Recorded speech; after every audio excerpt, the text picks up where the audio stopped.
Doğru buyurdunuz. Deməli, əgər burundan çətin nəfəs alma baş verərsə, bu həqiqətən də beynin oksigenlə qidalanmasını çətinləşdirir, müəyyən yaddaş pozğunluğu yarada bilir,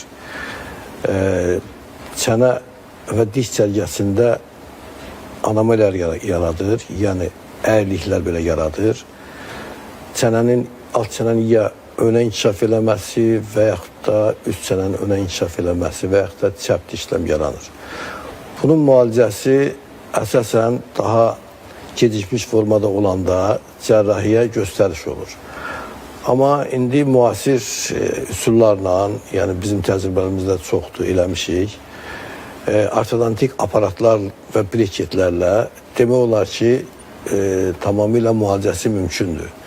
Məsələn, üst çənənin geridə qalması, inkişafdan qalması, yəni alt çənənin önə doğru inkişaf eləməsi, üst çənənin inkişafdan qalması, biz burada yuxarı çənədə maksilla deyirik.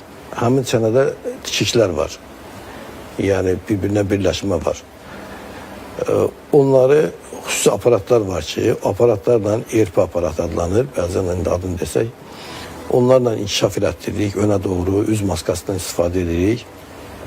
Və onlar inkişaf eləyir, sonra da müalicəsi mümkündür. Bizim təcrübədə çox görmüşük ki, yəni mütləq cərrahiyə göstəriş olan hallarda onları tamamilə gətirib, müalicəsini həyata keçirmişik və pasiyent öz həyatına qayıdır.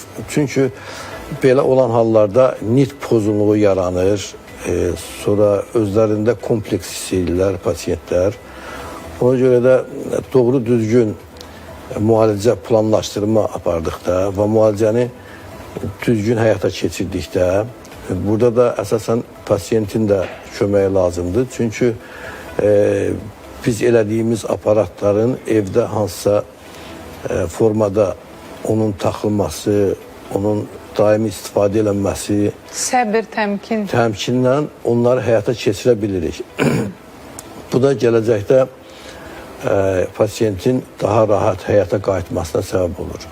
Doğrudur ki, çənə daha çox 1 santimetr, yəni daha ondan çox irəliyə olarsa alt çənənin nitq pozğunluğu yaranır, hətta onda böyük komplekslər yaranır.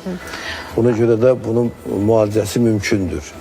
Cərrahəsiz tamamilə aradan götürmək olur. Altay bəy, son dövrdə